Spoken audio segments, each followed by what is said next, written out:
Kto je tá Analia, čo sa na ňu ten chlapík tak pýtal? Kto je tá žena, kvôli ktorej ma skoro zabili? Bude lepšie, ak nebudeš nič vedieť. Analia je jedna moja priateľka, ktorá už dávnejšie zmizla.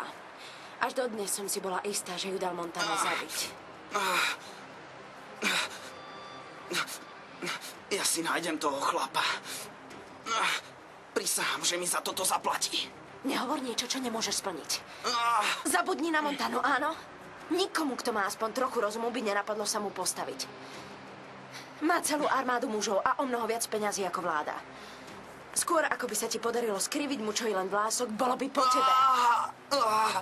Ach, tí prekliatí chlapi. Určite mám polamané všetky kosti. Vypadnime odtiaľto, poďme. Pôjdeme za chlapcami a potom ťa spolu prevezieme na pohotovosť. Nie. Žiadne nemocnice. Pôjdem pekne do Molčaniku a zvládnem to Prosím ťa, dovol mi pomôcť ti. Ja sama ťa vezmem domov. Poďme, Miguel. Schop sa trochu, poďme. Poďme.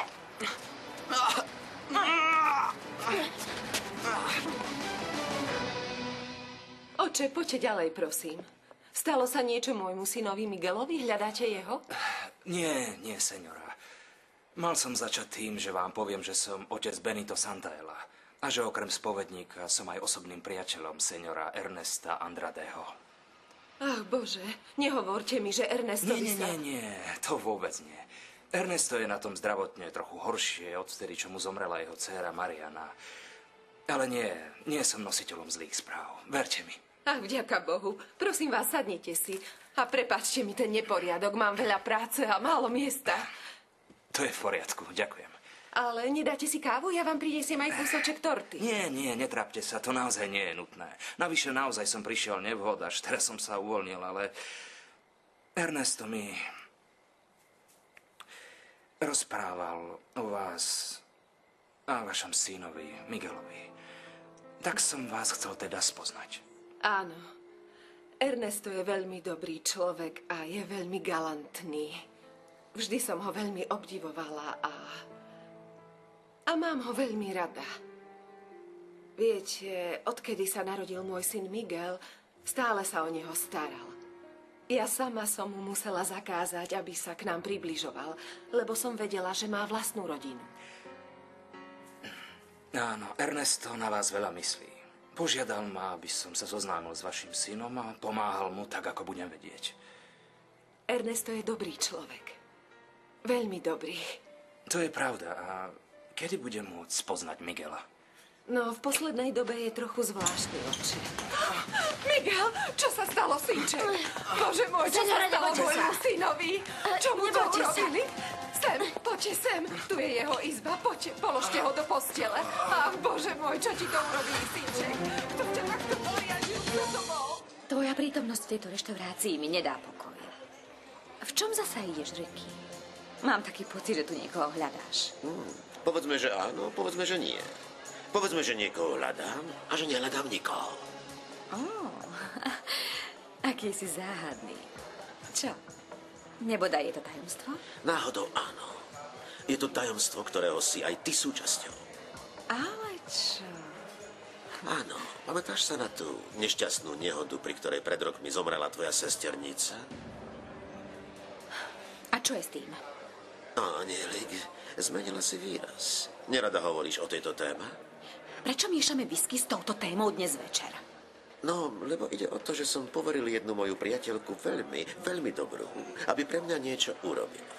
Vlastne som ju poprosil, aby sa postarala o svoju sesternicu, aby sme si mohli robiť náš obchod. Mala moju plnú dôveru. Naozaj som jej úplne veril. Ona urobila svoju prácu a potom zrazu zmizla ako mávnutím prútika. Takže je v tom žena. Je to nádherná žena. Je to žena, ktorá mi dlhovala... Nie, ktorá mi dlhuje veľa. A ako sa končí tento smutný príbeh? Nie, nekončí sa, Sarita. Ešte sa len začína. Lebo som ju dnes náhodou videl. Je tu, v Los Angeles. A predpokladáš, že je tu? Predpokladám, že môže byť na akomkoľvek mieste, okrem miest, ktoré bežne navštevujem. Teraz už rozumiem, prečo si tu. Ale prečo ju chceš tak veľmi nájsť? Veď urobila, čo si chcel. Zaslúži si odmenu, nie? To už je tá časť tajomstva, ktoré vedieť nemusíš, Sarita. Hoci, keď nad tým tak rozmýšľam. Keď sa mi ju podarí nájsť, možno ti ju predstavím a zabavíme sa spolu.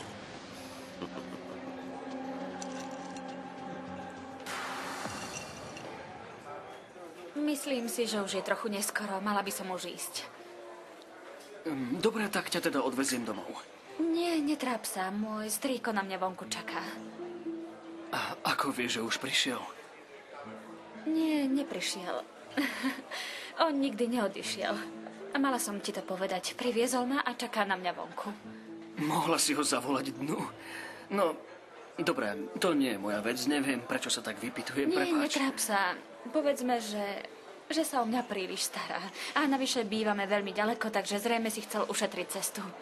Dobre, požiadam o účet a potom ťa odprevadím k autu. Nie, netráp sa. Bude lepšie, keď sa zoznámite inokedy. Určite je už unavený a nemá ani dobrú náladu. Nechcem, aby si ho takého spoznal. Nevadí? Nie, nevadí.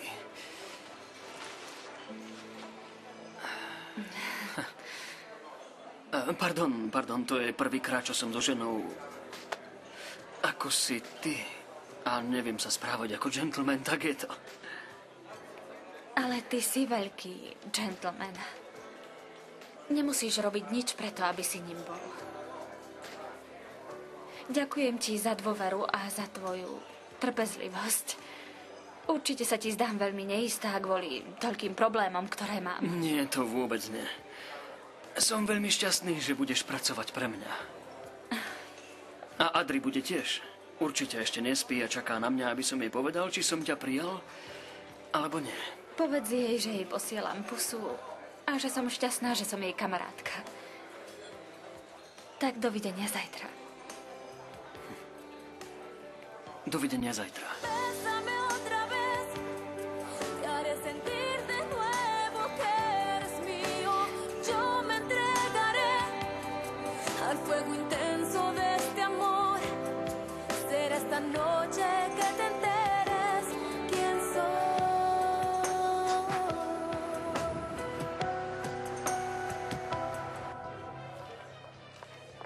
Poďme, čo sa deje?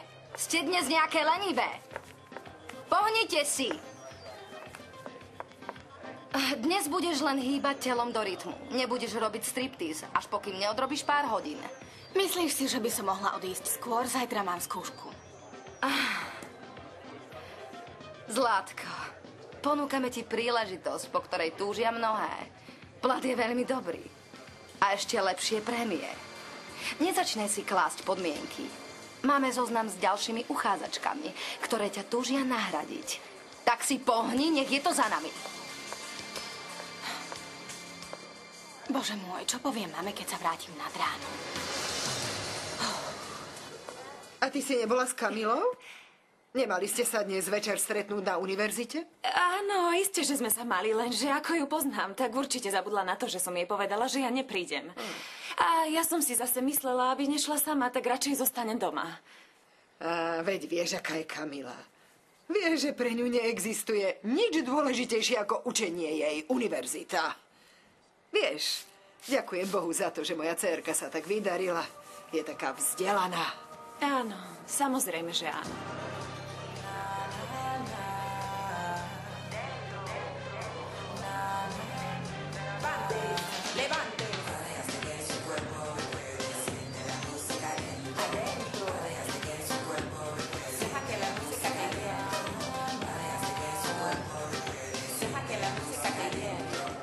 Na našu budúcnosť, Zlatko. Bože, pozri sa na to. Pomôžem ti. Ale netráp sa. Aj tak musím ísť na záchod. Tam sa vysuším. Požiadam o účet. Nie, v žiadnom prípade, seňora. Vy a ja sme ešte neskončili.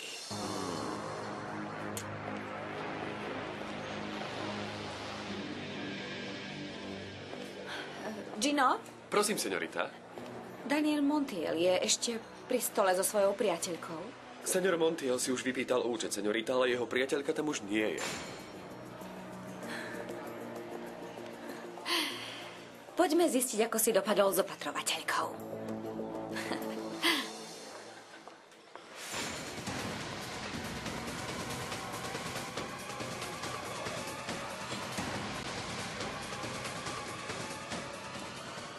Analia.